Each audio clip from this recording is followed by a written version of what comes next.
everybody, and welcome to Flock Talk. Today I'm going to be showing you how you can teach your bird to fly through a hoop. Flying through a hoop is not only a fun little parlor trick, but it's also an excellent flight exercise for your bird. Having to fly through a hoop not only requires them to be an overall pretty strong flyer, not only to get from point A to point B, but also for them to understand how to time themselves so their wings are tucked in as they are passing through the obstacle, that they have enough momentum to make it through and land on their next target. It requires a lot of fine motor skills and fast thinking in the air, which can be excellent skills for your bird to learn. With that being said, this is a very physically demanding skill, so please do not start this if your bird has only just gotten their first set of wings in. You do want to wait until they are a decently strong flyer first, otherwise they will get really exhausted trying to do this and could end up hurting themselves. If you're going to do it, try and keep it just straight and easy and very, very short sessions. I know Newt makes it look easy, but this is an extremely physically demanding task that takes a lot of skill, and he is just dang good at it. So let's show you how it's done. There's a large variety of things that you could use for a hoop. You could use a hula hoop. I'm using a metal ring out of a broken bird toy. You can make your own out of plastic. You could cut some out of an old material. You could even roll up paper and make it into a ring. The big thing you want with your ring is you just want to make sure that it's pretty stable. So that way when your bird is flapping through it, the wind that's coming out from under their wings isn't going to cause the hoop to shake and move a lot, because that could be really, really scary for your bird and cause them to not want to participate. So just try and make sure that whatever you're using for a ring is going to be something that's pretty solid and able to stand up to some wind resistance. As with any behavior involving a prop, we are going to desensitize our birds to the prop that we're going to be using first. So all I'm going to do is, instead of kind of luring Newt towards it, is I'm just going to lay the hoop down on the ground and I'm just going to throw treats towards it and away from it. And this is a really easy way to tell how comfortable your bird is with something, because if they're not comfortable for a low value pellet like I'm using here, they will not approach it and they won't grab that treat if it's too close for them to feel comfortable at that distance. So with me just tossing low value basic pellets on the ground here, both close to the ring and far away from the ring, we can get a pretty good idea of how comfortable Newt is feeling. And we'll be able to see this based on how quickly he runs for the treats, based on if he hangs around or if he quickly grabs it and runs away, or if he avoids grabbing it altogether. I'm going to kind of continue this process to get a good feel for how he's feeling around the ring, as well as building his comfort with it as he starts to see that it's not yielding anything scary, it's not jumping up at him, and he's pretty comfortable with it. Once I'm seeing that he's able to grab treats all around the ring no problem, I'm going to start shaping some interaction with it. So anytime that he touches the ring, looks at the ring, gets a little closer to the ring on his own, I'm going to mark and reward those moments. What this does is helps Newt create a positive experience about the ring. He starts learning that interacting with it yields treats and positive experiences. He starts forming good thoughts about the ring and wants to engage with it more, as opposed to kind of just tolerating it being there. He is now actively wanting to participate with the ring, actively engage with it, and that is going to create a lot more comfort and a lot more excitement to work with the ring when it comes to flying through it. Once I've got a good baseline of comfort, I can do some other fun things. I can target him all around the ring with my target stick. I can target him on top of it and around it, and I'm able to get him to interact with it in a variety of ways, and also start to get him to be the first reason that the ring moves. So if you notice, if I go and just pick up the ring, Newt gets quite scared. We see him stare at it quite intensely. We'll see him kind of back away and be hesitant, and then even the next following repetition, he might be more shy towards the ring. And this is because I'm what moved it, and he wasn't expecting it to move, he wasn't ready for that, and so it's scary. So if I switch the roles here, and instead of me being the thing that moves the ring, I get Newt to move it, now he is in control of the object's movement. He still gets to see and witness it moving, hear the sounds it makes on the floor, but he is in control of when those sounds happen and understand why they are happening. This helps build a lot more confidence quicker and just sets you up for a lot more success. After allowing him to be in control of when the object moves, we can see that now when I try and pick up and move the ring, he is not scared of it anymore. He doesn't have any hesitation towards me lifting it up. He is quite excitedly running around it, touching it, through it. He is not scared of it, despite the fact that I am now the one moving it, because he had those previous repetitions of getting to experience picking it up first. So now that we've got some good solid confidence, we begin to actually work on teaching the behavior. So for the first real step here, I'm just going to ask for some basics. So I'm going to target Newt kind of towards the ring, and we see that he's confident enough to run right through it. Not all birds will be this way. Some birds might just want to stick their beak through it. Some might just put a foot on the ring. Whatever step they're willing to start at is where you're going to begin. Not every bird is going to jolt straight through it for the target stick like Newt did here. So if they don't want to, don't worry. It just means you've got a couple extra steps of slowly luring them through the ring. So I am starting this process on the floor, not on a perch where Newt would have to fly back and forth, or on a perch where he'd have to walk back and forth in a narrow area. I am starting this on the floor to give Newt more choice. If I was doing this on a really skinny perch and Newt had to walk through the ring, he's only got one option on where he can go, and if he's uncomfortable, he doesn't have anywhere else he can go. He's just kind of stuck. Whereas here on the floor, if I'm trying to target him through the ring and he decides he's uncomfortable, he can walk around it. That's a different option he can take. And although it's not the route I want him to take, it'll very clearly tell me that he's not comfortable passing through it. He's very easily able to communicate that to me, and I can adjust and figure out what has caused him to feel that way and help him feel more comfortable with it. If I'm working straight on a perch and getting him to walk back and forth, he doesn't really have that extra choice, and it can cause a lot of pent-up stress and fear that can result in him just outright refusing to do this behavior at all because it's too big of a step for him and that choice has been eliminated. So from the floor, I'm just going to use my target stick to guide Newt through the hoop, and I'm going to give him a treat on the floor on the other side. I am opting to give him a treat on the floor on the other side to try to discourage him from immediately running towards me, because the end result of this behavior is going to be Newt on one perch, flying across through the hoop and landing on another perch.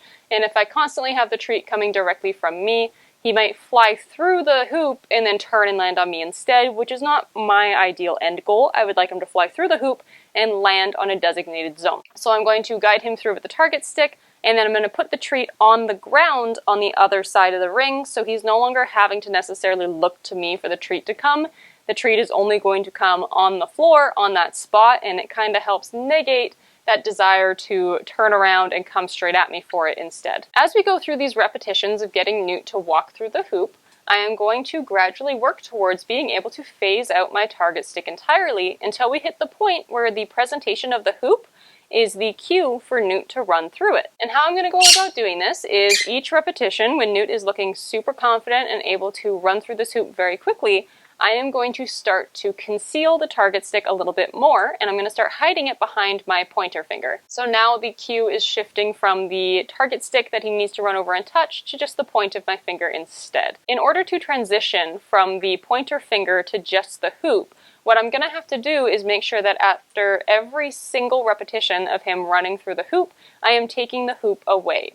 So what's going to happen is I present the hoop, and then I point, and then I give him the treat and I take the hoop away. And what this is going to do is, because Newt really wants to earn those treats, he wants to find the fastest way to earn them possible. And how he's going to do that is he's going to be looking at my body language and all the little things that change in each repetition as to figure out what is going to trigger him to be able to run through the hoop and earn that reward. Right now, he's noticing that my finger pointing is what's earning him the treat, and how to get through the hoop is when my finger points. But now with me removing the hoop and adding it in, he's now going to begin to notice that before my finger points, that hoop gets added in. And what's going to happen is he's going to notice that, and he's going to take that as a cue to start running through before my finger is even able to point, because he's excited. He wants to get to that treat as fast as possible, and what is the point in waiting around for my finger when that hoop is a very clear visual cue that he can start and he can get that treat. So he's going to experiment with that. And we see him do this pretty quickly when I start shifting from just using my finger to making sure to remove that hoop at the end of every rep and present it at the beginning of every rep.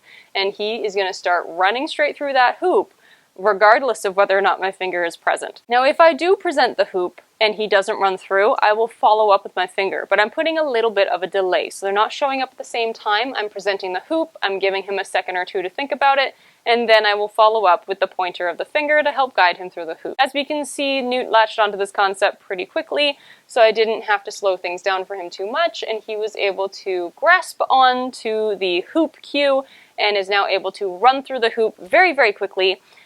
regardless of the presentation of any other cues. Now, before I move things up into the air, I want to make sure that Newt is able to recognize the hoop at a variety of different angles. Because right now it's been very consistently flat on the floor. It's a very consistent cue. It's very easy for him to recognize. But when we are asking him to fly through it, he's going to see the hoop at different angles and different positions, and that's going to be potentially confusing if he doesn't fully recognize the hoop as the cue if it's at a slight angle.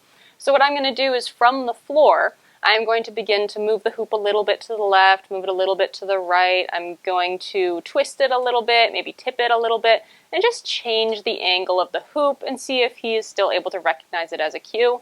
If you were to be doing this and notice that your bird struggles with the hoop at a certain angle, I would decrease the angle a little bit and re-add in the pointer finger cue, and just reteach them that the same concept applies regardless of the angle that the hoop is at. You will keep going at this step until the bird is able to speedily run straight through the hoop regardless of the position that the hoop is at or the distance that it is from the bird. Alright, we are now ready to move things up into the air. So in order to set us up for the most success, you want to try and have your bird stationing between two objects that are pretty close together. You don't want them to be so close that your bird's going to struggle to be able to make a decision in the air and be able to have enough time to tuck their wings in.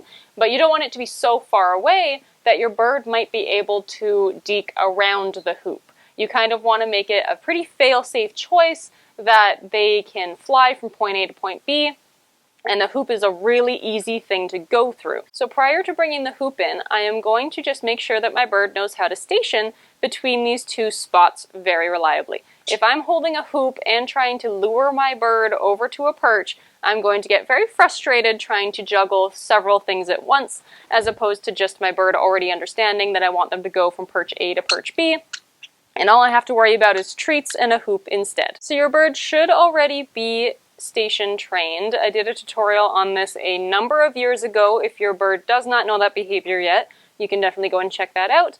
But otherwise, you're just going to get your bird to station back and forth a number of times until they are very excited to be hopping through the two spaces. They might even begin jumping the gun and just start bouncing back and forth regardless of your cue, and that is a-okay, just as long as your bird is comfortable and understands how to fly from point A to point B pretty quickly without you needing to lure them excessively and have to juggle a lot of things at once. If we are confidently flying between the two perches, we can begin to add in our hoop.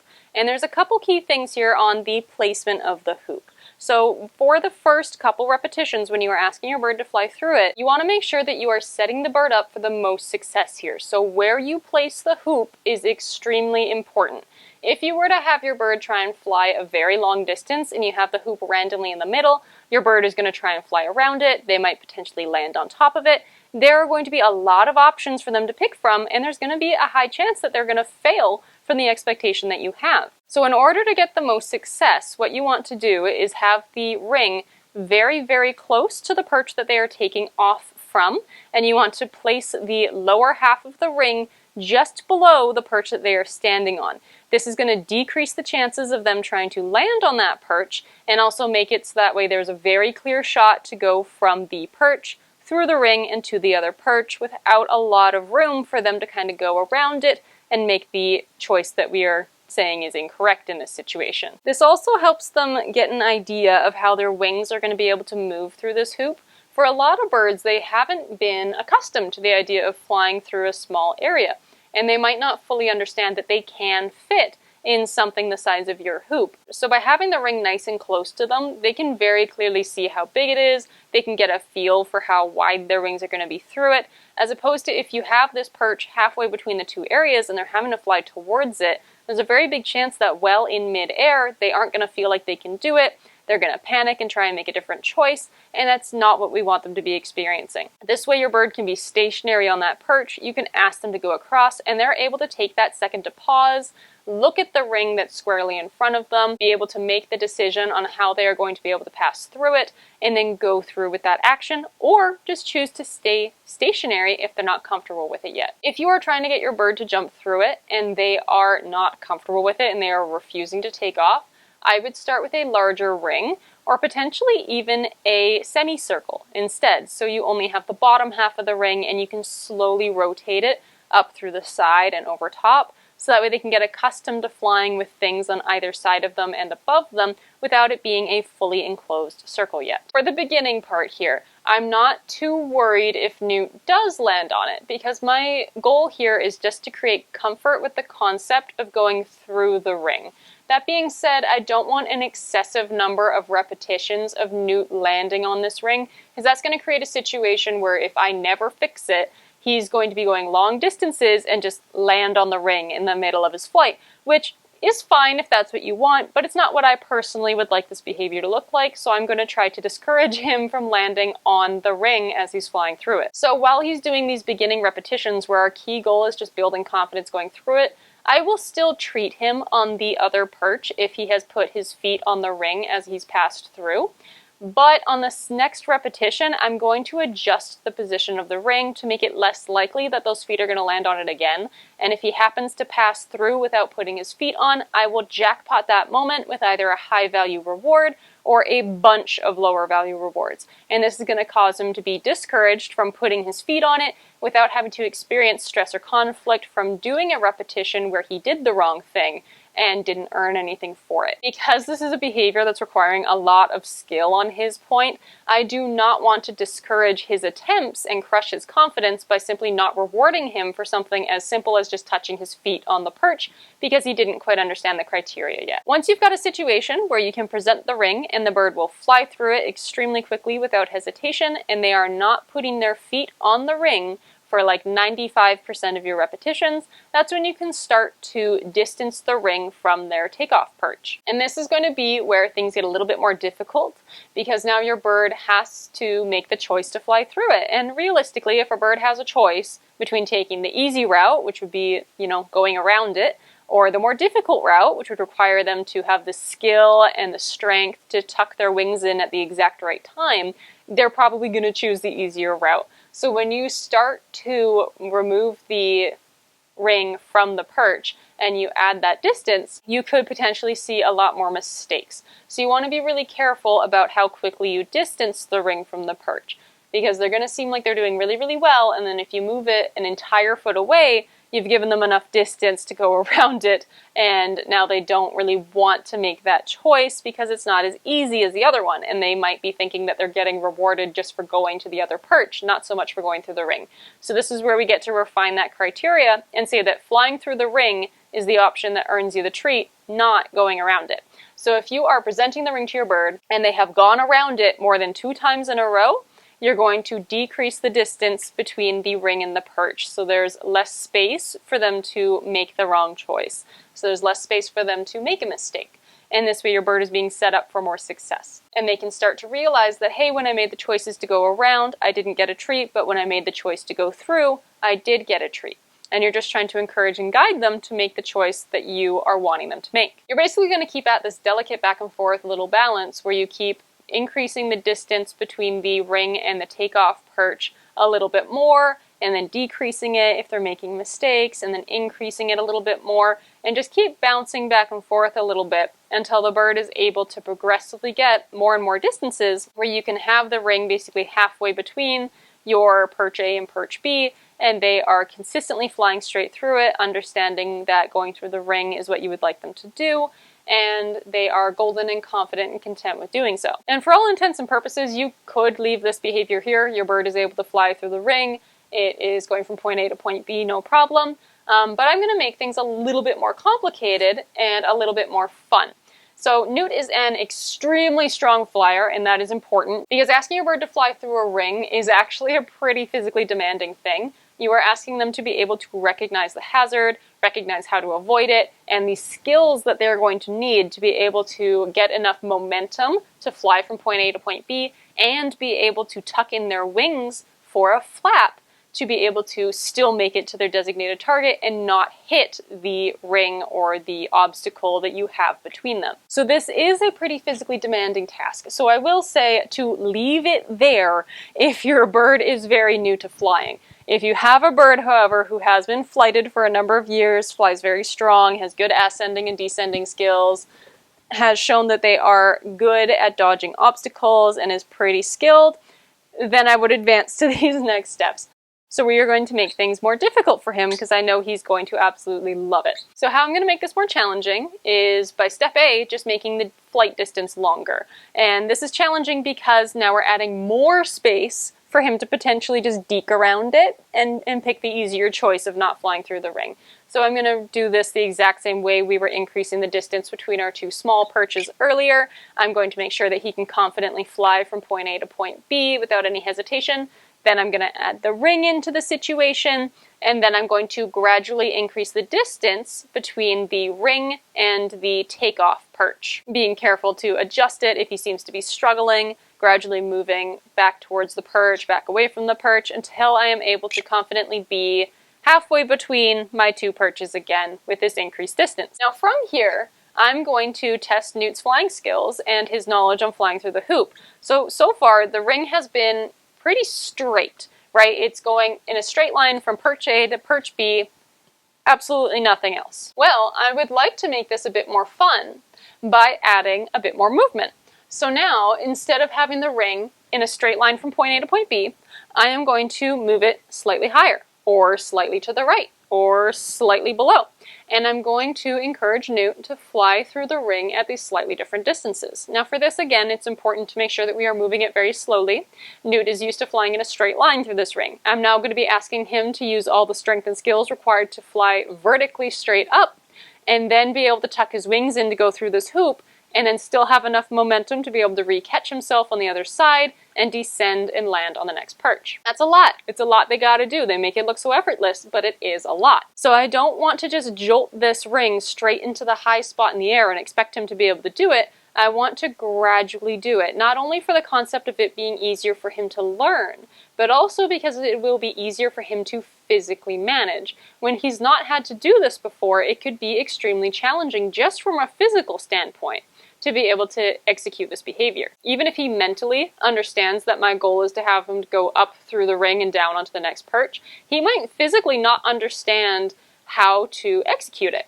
So by doing it slowly in these gradual steps, we're giving him ample opportunity to not only succeed and get that mental aspect down of how to do it correctly and that I still want him to go through the ring, but all those little physical elements of him having to be able to fly through the ring correctly and manage his speed and manage his angles and manage his draft and his resistance and be able to fly flawlessly through everything. So whichever direction I want to move this ring to, I'm just going to do it in very slow gradual steps where I start almost in that straight line but just slightly up, move it up a little bit more next time, and if he's struggling I'll move it back down and keep going from there. Through this, it is incredibly important to realize that your bird might flawlessly understand what you want them to do, but they might not be physically capable of doing it. Even if your bird has been flying for a number of years, this is probably not a skill they've ever really had to practice before. Unless your bird is frequently like torpedo dive bombing through narrow doorways to go and find you, having to tuck their wings in and glide through a narrow ring is not usually a frequently practiced path, is not usually a frequently practiced skill. So it's important to give them the time to learn those skills, not only from the mental side of it, but from the physical as well. When I was doing the descending version of this, where I have the ring below Newt's standard perch and I'm asking him to swoop back up onto the second perch, I did notice that he struggled if I held the ring like perpendicular to the floor and I held it straight up and down. He found that to be quite challenging and struggled to understand it. Whether this was a skill issue or an issue of him not recognizing the ring, I'm not sure, but he did find it easier to achieve if I tilted the ring so he could clearly see the ring shape from wherever he was standing on his takeoff perch. And at the second that I made that little adjustment in the way I was holding the ring, he immediately flew through it flawlessly and didn't make a single mistake after that.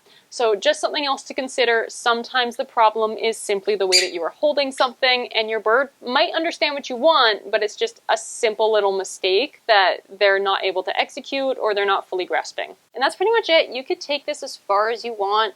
You could go with much farther distances. You could go with much more dramatic rings. You could do this with multiple rings and just have a whole ton of fun with it. But this is where I am personally going to leave off this behavior for now. One additional note I do want to throw on the end here is this is a physically taxing behavior. This is going to be exhausting, and the longer the flight distances you are working with here, the more tired your bird is going to get quickly.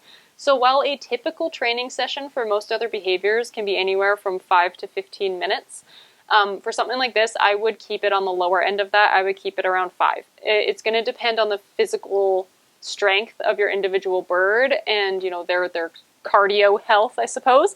But in general, you're not only asking your bird to spend a lot of hyper focus on what you're asking them to do, but you are asking a lot out of them physically. And you don't want your bird getting exhausted, not only for the fact that they are going to grow frustrated with this activity if every single time you do it they end up really overtired and fumbling and not feeling good about themselves, and they're ending on a bad note every time because they're overtired, but also just from a safety standpoint, right? Flying takes a lot out of a bird. It takes a lot of physical strain. It takes a lot out of their lungs and their heart.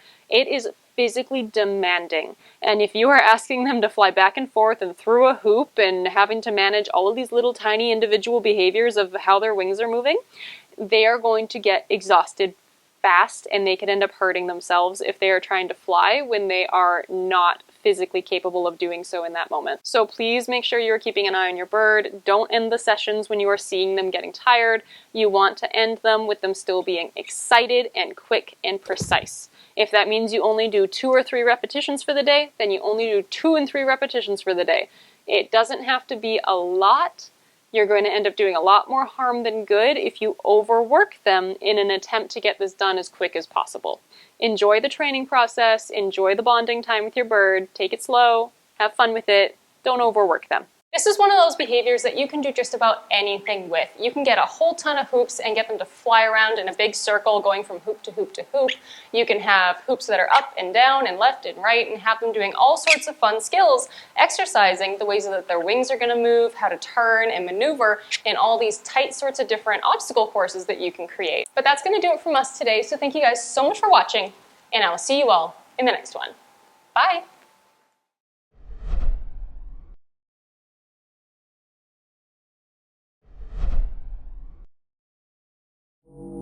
You wave bye? Yeah, good boy. There you go.